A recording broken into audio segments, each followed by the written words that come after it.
अस्सलाम वालेकुम, आप देख रहे हैं डॉन न्यूज़ में कमेज़बान Abdul Gaffar. ICC champions trophy Pakistan के लिए कोई अच्छा टूर्नामेंट तो साबित नहीं हुआ। पाकिस्तान की टीम सेमीफाइनल में भी क्वालिफाई नहीं कर सकी, क्योंकि उसके बाद ये खबरें आई कि पाकिस्तान को शायद बड़ा भारी माली नुकसान हुआ है। आज पाकिस्तान क्रिकेट बोर्ड ने बिलाखिर इसका जो है वो ऑफिशियली जवाब दिया और पाकिस्तान क्रिकेट बोर्ड के तर्जुमान आमिर मीर और chief financial officer Javed Murtaza साहब ने प्रेस कॉन्फ्रेंस की। उन्होंने बताया कि पाकिस्तान क्रिकेट बोर्ड को तकरीबन इस चैंपियंस ट्रॉफी से 2 अरब रुपए की जो है वो मुनाफे की उम्मीद थी, लेकिन 3 अरब का जो है हमें मुनाफा हुआ है। इसके साथ साथ यही बताया गया कि जो अपग्रेडेशन थी वो बड़ा एक लॉन्ग ड्यू था पाकिस्तान क्रिकेट बोर्ड पर कि अपने स्टेडियम को अपग्रेड किया जाए, और उसके साथ साथ उन्होंने इस बात को मुस्तरद किया कि पाकिस्तान को कोई भारी माली नुकसान हुआ है और भारतीय प्रोपेगेंडा खासतौर पर जो उनकी मीडिया की जानिब से किया जा रहा है, स्पेशली उन्होंने इसका मेंशन किया। प्रोग्राम में इस हवाले से हम पहले पार्ट में तफसीली बात करेंगे। पाकिस्तान की टीम के साबिक कप्तान शाहिद आफरीदी साहब ने कल कराची में एक मरतबा फिर सिलेक्शन कमेटी पर तनकीद की। उन्होंने कहा कि जहां पर स्पिनर खिलाने थे वहां खिलाएं नहीं, और जहां नहीं खिलाने वहां पर स्पिनर्स हम ज़्यादा लेकर गए हैं। इस हवाले से हम तफसीली बात करेंगे। गुलाम मुर्तज़ा हमारे स्पोर्ट्स रिपोर्टर हमें ज्वाइन करेंगे, कि जो अब से कुछ देर पहले होने वाली प्रेस कॉन्फ्रेंस में मौजूद थे। उस प्रेस कॉन्फ्रेंस का जो क्रक्स है वो आपके सामने रखेंगे कि पाकिस्तान क्रिकेट बोर्ड का इस प्रेस कॉन्फ्रेंस के जरिए क्या पैगाम देना था। लेकिन पहले आमिर मीर साहब और जावेद मुर्तज़ा साहब ने, जो पीसीबी के चीफ फाइनेंशियल ऑफिसर हैं, उनका क्या कहना था, आइए आपको दिखाते हैं। कोई नुकसान नहीं है। मैंने आपको बताया कि आईसीसी ने एक ऑडिट करना है। आईसीसी का जब ऑडिट होगा तो उसमें से हम हिसाब किताब निकाल चुके हैं। हमें एमिरेट्स क्रिकेट बोर्ड से कितने आ रहे हैं, आईसीसी से कितने आ रहे हैं, हमने अपने गेट मनी से, हमने ग्राउंड मनी से जो पैसे बनाने हैं वो 3 अरब की एस्टिमेटेड अमाउंट है। जो पहले 2 अरब थी, तो 3 अरब जो है वो अब वो अमाउंट है जिसको मैं स्टिल एस्टिमेटेड का, तखमीने का वर्ड यूज़ कर रहा हूँ, लेकिन ये शॉर्ट अमाउंट है। तो ये हक़ायक़ आपके सामने लाना इसलिए ज़रूरी था कि झूठ और सच का फ़र्क सामने आ सके, और जो ये इंडियन मीडिया मुसलसल झूठा प्रोपेगेंडा करता है उसको काउंटर किया जा सके। तो आमिर मीर साहब की गुफ्तगू आपने सुनी। गुलाम मुर्तज़ा हमारे स्पोर्ट्स रिपोर्टर हैं, इस प्रेस कॉन्फ्रेंस में मौजूद थे। गुलाम मुर्तज़ा, बहुत शुक्रिया ज्वाइन करने के लिए। 2 दिन से खबरें जो है गर्दिश कर रही हैं और उसके बाद कुछ ज़राए से खबरें चलती रही कि ऐसा कुछ नहीं है। 2 मामलात हैं, एक तो चैंपियंस ट्रॉफी से होने वाला मुनाफा या उसके एक्सपेंडिचर, जिसमें आईसीसी का शेयर भी शामिल है। दूसरा, तकरीबन 13 अरब रुपए पाकिस्तान क्रिकेट बोर्ड ने अपने मुख्तस किए थे for the renovation of the ground. उसके बाद मेरी इत्तला के मुताबिक 5 अरब रुपए और कंटीजेंसी प्लान के अंदर मौजूद थे। सो दोनों चीज़ों में फ़र्क करके बताइएगा कि पाकिस्तान क्रिकेट बोर्ड 3 अरब मुनाफे की बात कर रहा है, पर दूसरी तरफ 18 अरब रुपए हमने स्टेडियम पे भी तकरीबन लगाए। असल हकीकत क्या है, हम इसका क्या तस्वीर कर सकते हैं?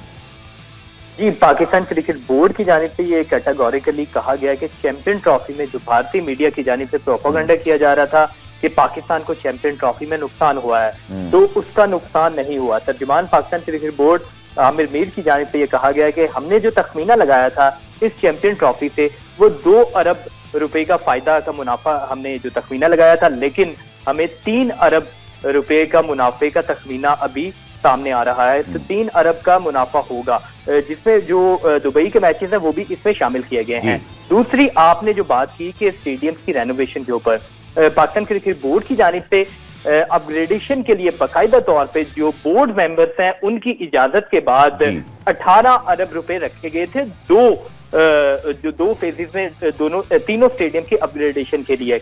तो पहले फेज में जो अभी मुकम्मल हो चुका है, जिसमें कदाफी स्टेडियम है, नेशनल क्रिकेट स्टेडियम कराची है और रावलपिंडी क्रिकेट स्टेडियम है, तो वहां पे तकरीबन 10 अरब रुपए लग चुके हैं पहले फेज में। अब मजीद जो पैसे बचे हैं वो दूसरे फेज में लगेंगे, जो पीएसएल की ट्रॉफी, पीएसएल का ये 10वां एडिशन हो जाएगा। उसके बाद दोबारा से जो काम रहता है उसकी अपग्रेडेशन होगी लाहौर में, क्योंकि छत स्टेडियम की बनानी है वो बनाई जाएगी, और कराची स्टेडियम में कुछ और मजीद काम होना है। तो उसका ये पाकिस्तान क्रिकेट बोर्ड ने अपने पैसे लगाए थे। जो चैंपियन ट्रॉफी का जो मुनाफा है उसका तखमीना जो लगाया जा रहा है वो चैंपियन ट्रॉफी के अखराजात है, और ये भी पाकिस्तान क्रिकेट बोर्ड की जानिब से कहा गया है कि क्योंकि जो सारे एक्सपेंडिचर हैं चैंपियन ट्रॉफी में होने वाले, वो चाहे ट्रैवलिंग हो, होटलिंग हो और दीगर जो अखराजात हों, वो आईसीसी ने बेयर करने, और आईसीसी का टूर्नामेंट था। आईसीसी ने इसके ऊपर $70 मिलियन के करीब जो पैसे रखे थे, और उसका अभी ऑडिट होना है। तो वो सारे के सारे जो ठीक है गुलाम मुर्तज़ा, आपकी बात मुझे समझ में आ गई, क्योंकि चैंपियंस ट्रॉफी अलग मामला है, आईसीसी का इवेंट था, आईसीसी ने उसके ऊपर अपने एक्सपेंडिचर भी किए और उसके बाद उसका ऑडिट भी हो जाएगा। लेकिन अगर मैं आपसे एक बड़ा आम अल्फाजों में आम लोगों के लिए सवाल पूछूं कि चूंकि ये खबर इस तरह से भी फ्लोट की गई जैसे कि जो हमने एक्सपेंस किया है सारा चैंपियंस ट्रॉफी पे, उसके बाद कोई खजाने पे बोझ पड़ा है। अगर हम एक आम अल्फाजों में पूछें कि क्या पाकिस्तान क्रिकेट बोर्ड के खजाने में इस वक्त एक खतीर रकम मौजूद है जो हमेशा होती है? मैं हालांकि इस बात से मैं एग्री करता हूँ कि पाकिस्तान ने बहुत अरसे से स्टेडियम पर अपना पैसा नहीं लगाया था, और पाकिस्तान क्रिकेट बोर्ड में आज सबके लिए बता रहा हूँ कि ये टैक्स पेयर्स की मनी से नहीं चलता। ये पाकिस्तान क्रिकेट बोर्ड खुद मुख्तार इदारा है जो अपने फंड खुद जनरेट करता है। आईसीसी से उनको फंड मिलते हैं, उनकी अपनी स्पॉन्सरशिप होती है। बट इसके साथ साथ अगर हमारी नॉलेज में इजाफा हो जाए गुलाम मुर्तज़ा, क्या इतना खर्चा हुआ है कि उससे पाकिस्तान क्रिकेट बोर्ड के खजाने में बोझ पड़ा है? गो के PSL आ रहा है, आईसीसी के $6.5 मिलियन भी मिलने हैं, आगे चल के पाकिस्तान को मजीद रकूम भी मिलती रहेंगी। तो मेरे ख्याल में कोई इतना बड़ा खतरा तो नहीं होना चाहिए। खतरा नहीं है। पाकिस्तान नो डाउट जो 17 अरब 18 अरब रुपए रखे थे स्टेडियम की अपग्रेडेशन के लिए, तो वो in future Pakistan cricket board को फायदा होगा। हमारे यहाँ अभी देखेंगे जो वुमेन्स का क्वालिफायर है उसकी भी अनाउंसमेंट हो चुकी है, वो भी पाकिस्तान में होगा। तो ये इन्वेस्टमेंट करने का मकसद ये है कि in future Pakistan cricket board को इसका फायदा होगा। PSL में अच्छी आपको ब्रॉडकास्टिंग होगी, शायकीन बड़ी तादाद में आएंगे, स्पॉन्सरशिप बड़ी तादाद में मिलेगी, और आईसीसी जो पाकिस्तान को कंसीडर करेगा कि यहाँ पे आईसीसी के इवेंट्स होने चाहिए, क्योंकि फैसिलिटीज जो पाकिस्तान में मौजूद है, जिस तरह के स्टेडियम अब बना दिए गए हैं, तो इन फ्यूचर इसका फायदा होगा।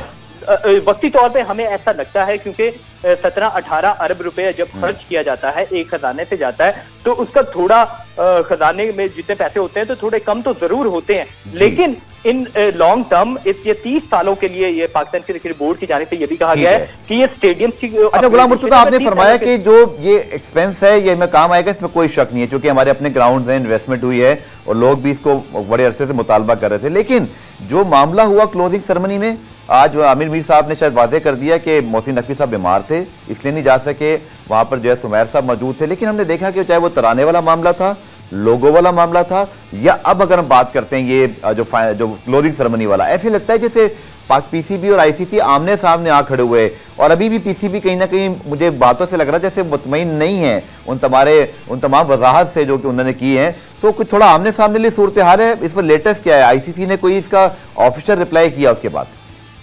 आईसीसी ने पाकिस्तान क्रिकेट बोर्ड को ऑफिशियली तौर पे रिप्लाई भी किया था, लेकिन आईसीसी में मोस्टली लोग जो है वो इंडियंस बैठे हुए हैं, तो वो जब इंडियंस बैठते हैं तो वो पाकिस्तान के साथ कुछ भी चीजें होती हैं तो उसे स्मूथली नहीं होने देते। तो पाकिस्तान क्रिकेट बोर्ड ने इस हवाले से उनसे वजाहत भी मांगी थी, क्योंकि चेयरमैन पाकिस्तान क्रिकेट बोर्ड को आईसीसी ने जो क्लोजिंग सेरेमनी थी चैंपियन ट्रॉफी की उसमें मदऊ किया था, लेकिन chairman Pakistan cricket board Mohsin Naqvi की तबीयत नासाज थी, वो नहीं उसमें शिरकत कर पाए थे, और पाकिस्तान क्रिकेट बोर्ड की जानिब से ये कहा गया था कि हमने जो अपना नुमाइंदा मुकर्रर किया है उमैर अहमद सैयद, जो चैंपियन ट्रॉफी के जो सारे इंतजाम भी देख रहे थे, लेकिन वो स्टेडियम में मौजूद थे, उन्हें स्टेज पे नहीं बुलाया गया था। इस हवाले से पाकिस्तान क्रिकेट बोर्ड ने उन्हें बाकायदा तौर पर खत लिखा, आईसीसी ने उसका रिप्लाई भी किया, लेकिन पाकिस्तान क्रिकेट बोर्ड उनके रिप्लाई से मुतमईन नहीं है। उन्होंने कहा है कि ये जो आपने हमें जो वजाहत दी है इसके ऊपर हम मुतमईन नहीं है, आप तो फर्दर उनसे वजाहत मांगी गई है। तो लेकिन आपको भी पता है कि आईसीसी में भारतीय मीडिया का भारत का इन्फ्लुएंस है, और वहां के चलिए इस प्रेस कॉन्फ्रेंस के हवाले से हमें तफसीली बात की, अब कल के मैच के ऊपर बात करते हैं। लेकिन पाकिस्तान क्रिकेट टीम के साबिक कप्तान शाहिद आफरीदी, उन्होंने कल कराची में मीडिया से बात एक मरतबा फिर उन्होंने अदम इत्मीनान का इजहार किया, खासतौर पर सिलेक्शन कमेटी के हवाले से। शाहिद आफरीदी का पाकिस्तान की सिलेक्शन कमेटी की सिलेक्शन पर क्या कहना था, पहला वो देख लीजिए, फिर कल के मैच पर गुलाम मुर्तज़ा से बात करते हैं। जहाँ तक पहले भी बात हो रही थी कि हमें थोड़ा सा ना कुछ प्लेयरों को, ये मैंने जब टीम अनाउंस की थी न्यूजीलैंड के लिए चैंपियंस ट्रॉफी के बाद, मैंने कहा था कि कुछ प्लेयर्स को रेस्ट देना चाहिए, चाहे वो बाबर हो, रिजवान हो, शाहीन हो, कोई भी उनको रेस्ट देना चाहिए, और आपके जो डोमेस्टिक के जो अच्छे टॉप परफॉर्मर्स हैं उनको आप मौका दें। 10-10, 11-11 फर्स्ट क्लास मैचेस हैं, आपने न्यूजीलैंड जैसी मुश्किल कंडीशन में भिजवा दी उन बच्चों को। जहां हमें 4 स्पिनर्स की जरूरत थी वहां हमने 1-2 स्पिनर खिलाए, जहां पे 1-2 के स्पिनर की जरूरत थी वहां पे हमने 4 स्पिनर भिजवा दिए न्यूजीलैंड। तो आई मीन सिलेक्शन कमेटी का रोल बहुत इंपॉर्टेंट है। अब तो देख ये रहा हूं मैं, उस दिन मैं क्लिप देखी है वीडियो कि मोहम्मद यूसुफ प्लेयर को बता रहे कि ऑफ स्टंप की बॉल को ऑफ स्टंप पे खेला जाता है, मिडिल की बॉल को सीधा खेला जाता है।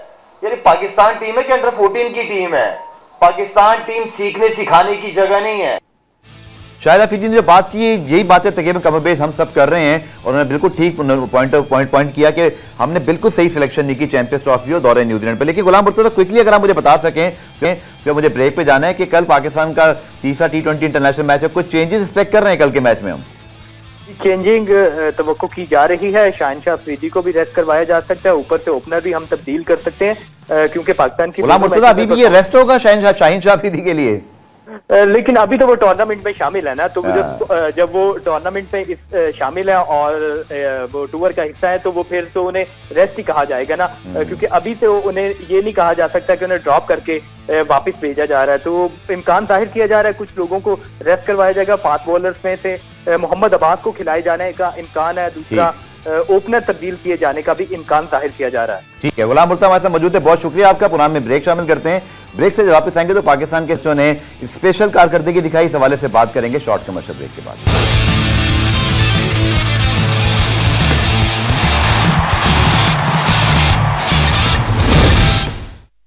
प्रोग्राम में खुशामदीद। ऐसे मौके पर जब पाकिस्तान टीम की कारकर्दगी लोगों को मायूस किया, लेकिन इटली के शहर ट्यूरोन में जारी world special Olympic winter games के अंदर जो है वो पाकिस्तान ने 8 जो है वो तमगे हासिल किए, जिसकी वजह से पाकिस्तान का नाम जो है एक दफ़ा फिर बुलंद किया। उन्होंने 4 गोल्ड, 2 सिल्वर, 2 ब्रॉन्ज मेडल, और ख़ास तौर पर मैं इन सारे बच्चों के नाम लेना चाहूँगा, क्योंकि इन बच्चों की शिरकत ही बताते खुद एक बहुत बड़ा जो है वो सक्सेस होती है कि इनको यहाँ तक पहुँचाया। उस हवाले तफसीली बात करेंगे, लेकिन अगर हम बात करें गोल्ड मेडल्स के अंदर तो मोहम्मद इकबाल ने गोल्ड मेडल हासिल किया, इसी तरह अब्दुल सबूर ने, इसी तरह अगर हम बात करते हैं मिन्नाहिल आसिम ने गोल्ड मेडल हासिल किया, आफाक खान ने। उसके बाद हम बात करते हैं सिल्वर मेडल जो है वो अली रज़ा, आफाक खान, अब्दुल सबूर, मोहम्मद ने फिर हासिल किया 400 रेले के अंदर सिल्वर मेडल हासिल किया। फिर इकरा, शाह गलून, मिन्नाहिल आसिम, तबस्सुम नज़ीर ने फिर ब्रॉन्ज मेडल हासिल किया, अली रज़ा ने, और ब्रॉन्ज मेडल हासिल किया अब्दुल सबूर ने। तो इन सबको शाबाश, क्योंकि मैंने जैसे कहा कि इन बच्चों का स्पेशल ओलंपिक्स में जाना ही एक बहुत बड़ी कामयाबी है, लेकिन इनकी परफॉर्मेंस, इनकी कोचेस की यहाँ बहुत मेहनत होती है, और इसी हवाले से हम तफसीली बात करेंगे। इरम मजीद साहिबा जो कि असिस्टेंट कोच हैं पाकिस्तान स्पेशल ओलंपिक से वाबस्ता, बहुत शुक्रिया इरम साहिबा ज्वाइन करने के लिए। प्लीज़ मुझे बताइएगा इस परफॉर्मेंस के हवाले से, 8 तमगे आप लोगों ने जीते, और जैसे मैंने कहा कि इन बच्चों को यहाँ तक लाना ही हर मुल्क की, हर एसोसिएशन की एक बड़ी कामयाबी होती है कि इनको ज़िंदगी की धारे में शामिल किया जाए। इरम साहिबा कैसा लगा जब इन्होंने जाके और परफॉर्म किया, मेडल हासिल किया, आप लोग की जो मेहनत है वो रंग लाई? बहुत ही अच्छा लगा, क्योंकि जो हमारी मेहनत थी उससे बढ़कर इन बच्चों ने कारकर्दगी की, वहां पे परफॉर्मेंस की और अपने मुल्क का नाम रोशन किया। और यहाँ तक कि जो वेदर था और वेदर के साथ जो स्नो पड़ रही थी, हम कंफ्यूज हो गए थे कि अब बच्चे कैसे करेंगे, पर ये हार मानने वाले नहीं है, ये कहीं हार नहीं मानते। शायद हम हार मान जाते हैं कि वेदर को देखकर क्या करना है, अब कैसे परफॉर्म करेंगे, पर ये हमारे जो एथलीट हैं, जो हमारे हीरोज हैं, ये कभी हार नहीं मानते। बिल्कुल आपने ठीक कहा। इरम साहिबा मैं चाहूँगा ज़रूर हम इस बारे में बात करें, क्योंकि ये बच्चे हमारे माशरे में मौजूद होते हैं, इनको इस मेन ट्रैक पे लाना, इनको खिलाना, ये प्रोसेस कैसे होता है, ज़रा इसके मुतालिक बताइएगा। बहुत सारे हमें लोग या डिजिटल पे देखेंगे जब जो बच्चे उनके घर में मौजूद हैं, किस तरह वो इनको इनकरेज कर सकते हैं, आप तक पहुंच सकते हैं, ताकि और बच्चे भी इस धारे में शामिल हों?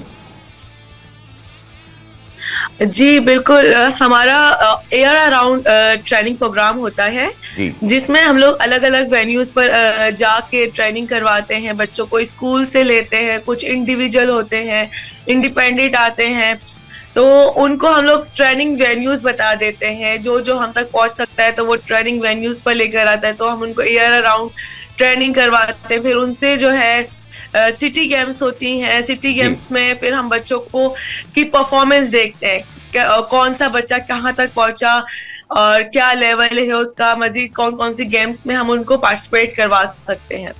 इसी तरह फिर जो है जब नेशनल होती है, नेशनल में पाकिस्तान के सारे सूबे होते हैं, और वहां से क्योंकि हर सूबे में हर अलग अलग स्कूल के बच्चे होते हैं, इंडिपेंडेंट बच्चे होते हैं, उनके साथ इनका कंपटीशन होता है।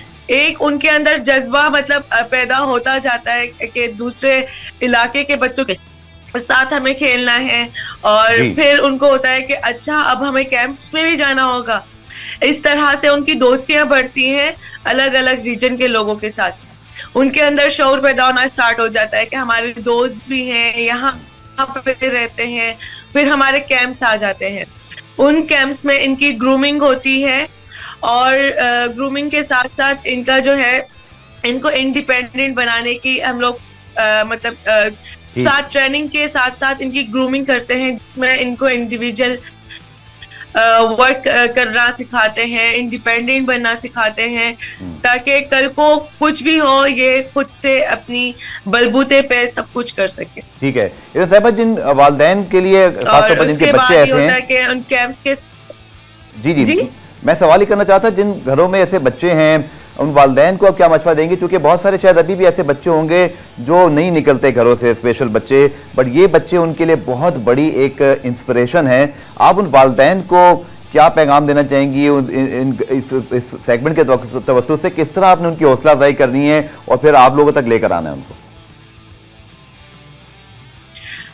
बिल्कुल, मैं उन पेरेंट्स से कहूंगी कि हम अपने छोटे बच्चों को भी तो हाथ पकड़ के सिखाते हैं ना, आप 2 कदम उनको हाथ पकड़ के सिखाएं, तीसरा कदम वो आपका हाथ पकड़ के आपको सिखाएंगे कि किस तरफ उनको वो भी मतलब हमारी तरह हम जैसे हैं, हमसे ज्यादा ये समझदार होते हैं, इनके अंदर एहसास ज्यादा होता है।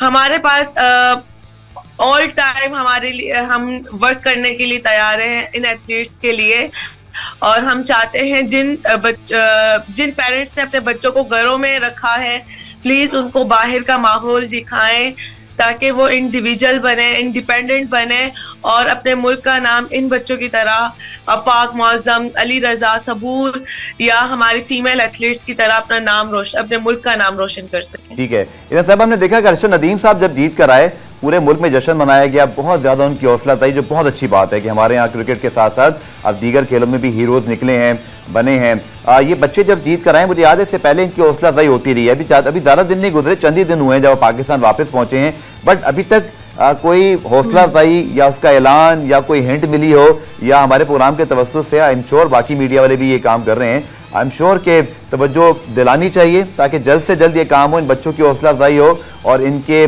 जो आप सब जो कोचेज हैं उनको भी सराहा जाए। जी इरम जावेद साहब हमारे साथ मौजूद हैं, शायद कोई टेक्निकल प्रॉब्लम है, लेकिन world special Olympic winter games के अंदर पाकिस्तान ने जो है ये भी फायदा है कि बच्चों को कराएं। जी इरम साहबा की आवाज़ हमें मौसूल नहीं हो रही, लेकिन बहरहाल मैं ये ज़रूर बात करूंगा कि बिहाफ पर भी स्पेशल ओलंपिक के हवाले से भी कि ज़रूर वज़ीर-ए-आज़म साहब, सदर मुमलिकत, हमारे गवर्नर, वज़ीर आला, जो कि आपको याद है अरशद नदीम जब जीत कर आए तो बहुत हौसला अफजाई की, बहुत अच्छी बात है, लेकिन बच्चों की भी हौसला अफजाई होनी चाहिए। 8 मेडल इन्होंने पाकिस्तान के लिए हासिल किए इटली के शहर ट्यूरोन में होने वाले इस world special Olympic winter games के अंदर, जिसमें 4 गोल्ड मेडल, 2 सिल्वर मेडल और 2 ब्रॉन्ज मेडल शामिल थे। इससे पहले भी ये बच्चे पाकिस्तान के नाम रोशन कर चुके हैं। जैसे मैंने बताया कि सबसे बड़ी बात ये होती है, इन गेम्स का मकसद भी ये है कि पूरी दुनिया में मेंस गेम होते हैं स्पेशल ओलंपिक्स, और इसके अलावा भी वुमेंस गेम्स होते हैं, लेकिन इन बच्चों की नुमाइंदगी ज़रूर हो, ये सोसाइटी में शामिल हों, इनके कोचिंग पे मेहनत करें। और जैसे इमरान साहिबा ने सबसे इंपॉर्टेंट बात की कि जिन घरों में ऐसे बच्चे मौजूद हैं उनको खुदारा घरों पर ना रखिए, उनको भी आप अपने जो है वो मतलब उनको भी घरों से बाहर निकालिए, उनको एक्सपोजर दीजिए ताकि वो बच्चे भी सोसाइटी का हिस्सा बन सके। इरम साहिबा ने अगर हमें ज्वाइन किया कि उन्होंने मेरी भूल हो रही है तो इरम साहिबा कुछ बता सकती है कि कोई हौसला अफजाई अब तक हुई हो, और हमारे प्रोग्राम के तवज्जुह से अगर आप कोई चीज़ प्लीज़ कहना चाहें। बिल्कुल, कल हमारा एक छोटा सा अफ्तार पार्टी थी इन बच्चों को लेकर, तो और वहाँ पर जो है उन्होंने सिंध स्पोर्ट्स की तरफ से उन्होंने बच्चों के लिए कैश अनाउंस किया गया है और उनकी काफी हौसला अफजाई की गई है।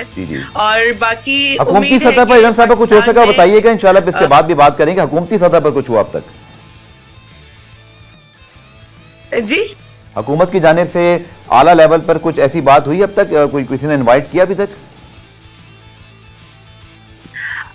इसके अलावा जो हमारा स्पॉन्सर गवर्नमेंट सिंध ने दिया है, और अभी भी मतलब छोटी न्यूज आ रही है। चलिए कोच, उम्मीद करते हैं कि जरूर वज़ीर-ए-आज़म, सदर मुमलिकत, गवर्नर और वज़ीर आला हमारे जो है इस बात पर जो है वो उनको बुलाएंगे, शाबाशी सताइश करेंगे। इसी नोट पर, पॉजिटिव नोट पर जो है वो प्रोग्राम के खत्म करते हैं। कल दोबारा से मुलाकात होगी, तब तक के लिए अल्लाह हाफ़िज़।